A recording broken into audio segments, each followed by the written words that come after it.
1955 में यहाँ groom lake test facility establish की, जिसका नाम पैराडाइज रैंच रखा गया, जिसे बाद में द रैंच कर दिया गया। इसके बाद इसे काफी सिक्योर बनाया गया। वहाँ फोटोग्राफी को स्ट्रिक्टली प्रोहिबिटेड किया गया और ऐसे करने वालों को गार्ड्स द्वारा सीधे गोली मारने के आदेश दिए गए।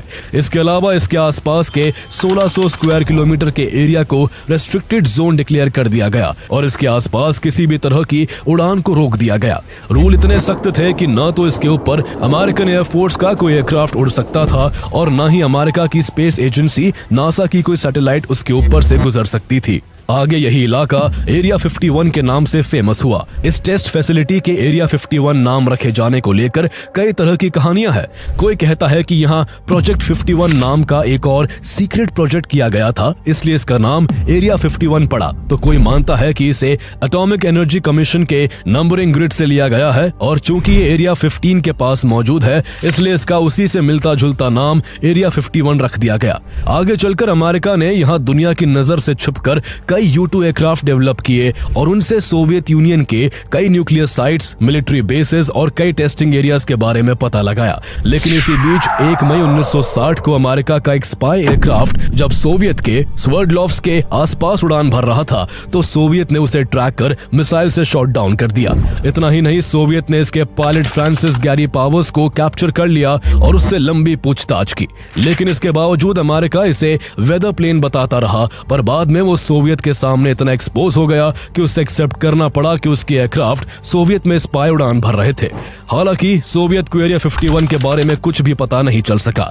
इसके बाद अमेरिका ने एरिया 51 में ही लॉकहीड SR-71 ब्लैकबर्ड डेवलप किया, जो U-2 से 5 गुना तेज स्पीड से उड़ान भरता था और उससे 15,000 फीट ऊंचा यानी 85,000 फीट की ऊंचाई तक पहुंच सकता था। इसी दौरान इजरायली इंटेलिजेंस एजेंसी मोसाद ने ऑपरेशन डायमंड के जरिए इराक से एक सोवियत एयरक्राफ्ट MiG-21 को चुरा लिया था, जिसे कुछ दिनों बाद इजराइल ने उसकी टेक्नोलॉजी को स्टडी करने के लिए अमेरिका को दे दिया था। अमेरिका ने उसको एरिया 51 में ही लाकर स्टडी किया था। लेकिन सवाल यह है कि फिर लोग एरिया 51 को एलियन से क्यों जोड़ने लगे।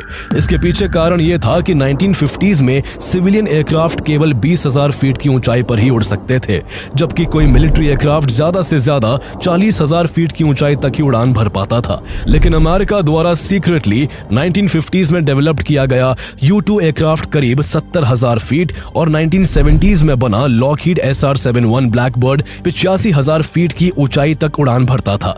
इतनी ऊंचाई पर उड़ते एयरक्राफ्ट उस समय आम लोगों के लिए अनजाने थे और ये एयरक्राफ्ट उन्हें नंगी आंखों से अच्छी तरह नहीं दिख पाते थे।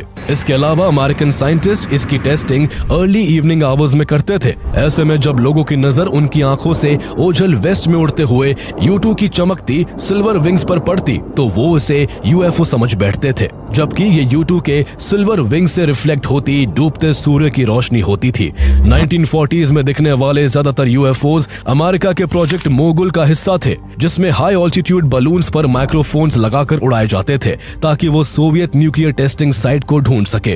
कोल्ड वॉर के उस दौर में सीक्रेसी बहुत ज्यादा जरूरी थी, इसलिए CIA ने जानबूझकर एलियन वाली थ्योरी को चलने दिया ताकि इसकी आड़ में एडवांस स्पाई एयरक्राफ्ट प्रोग्राम्स छिपा रहे। कहा जाता है कि इस दौरान अमेरिका ने प्रोजेक्ट ब्लू बुक के जरिए अपने उन स्पाई एयरक्राफ्ट्स के फ्लाइंग टाइमिंग को नोट किया था, जिन्हें 1940 से 1970s के दौरान देखा गया था और जिन्हें UFO कहा जा रहा था। इसके बाद अमेरिका ने उन फ्लाइंग टाइमिंग को अपने फ्लाइट रिकॉर्ड से डिलीट कर दिया था ताकि लोगों को ये कभी पता ना चल सके कि उन्होंने उस समय आसमान में जो उड़ते देखा था वो असल में अमेरिका के ही स्पाई एयरक्राफ्ट्स थे। 1974 में स्काई लैब एस्ट्रोनॉट्स ने गलती से एरिया 51 की फोटोग्राफ्स ले ली थी और अगर ये फोटोग्राफ्स पब्लिक में आ जाती तो अमेरिका के सीक्रेट प्रोजेक्ट का खुलासा हो सकता था।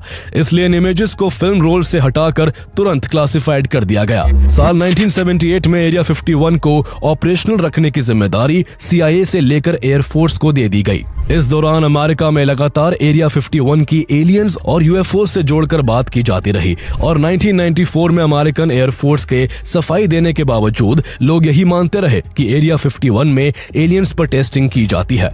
ऐसे में अमेरिकन लोग एरिया 51 से जुड़ी चीजों को डीक्लासिफाइड करने की मांग करने लगे, लेकिन वही दूसरी तरफ बिल क्लिंटन और जॉर्ज W बुश जैसे अमेरिकी राष्ट्रपति इसे बिल्कुल भी पब्लिक नहीं करना चाहते थे और इसके लिए वो एग्जीक्यूटिव ऑर्डर्स पर साइन कर चुके थे। लेकिन वक्त के साथ पब्लिक की डिमांड बढ़ती गई और लोग फ्रीडम ऑफ इंफॉर्मेशन एक्ट के तहत एरिया 51 से जुड़ी फाइल्स को डीक्लासिफाइड करने की जोरदार मांग करने लगे। इसका नतीजा ये हुआ कि 2013 में CIA को एरिया 51 से जुड़े डॉक्यूमेंट्स डीक्लासिफाइड करने पड़े, जिनमें पहली बार ऑफिशियली एक्नॉलेज किया गया कि एरिया 51 एक secret US military test site है। डॉक्यूमेंट्स में कहा गया कि एरिया 51 में U2 और A12 ऑक्सकार्ड जैसे एरियल सर्विलेंस प्रोग्राम्स को टेस्ट किया गया था और यहां एलियन टेक्नोलॉजी से जुड़ा कभी कोई काम नहीं हुआ। यह भी सफाई दी गई कि इस साइट को लोगों से छिपाकर रखने के पीछे का मकसद इससे जुड़ी इंफॉर्मेशन को सोवियत से छिपाना था, न कि किसी एलियन एनकाउंटर को कवर अप करना। इसी साल प्रेसिडेंट बराक ओबामा ने पब्लिकली कबूला कि एरिया 51 एग्जिस्ट करता है और वो ऐसा करने वाले पहले अमेरिकी राष्ट्रपति थे। हालांकि इसके बावजूद एरिया 51 के एलियन से जुड़े दावे रुक नहीं सके। साल 2014 में अमेरिकन साइंटिस्ट बॉयड बुशमैन ने क्लेम किया कि वो एरिया 51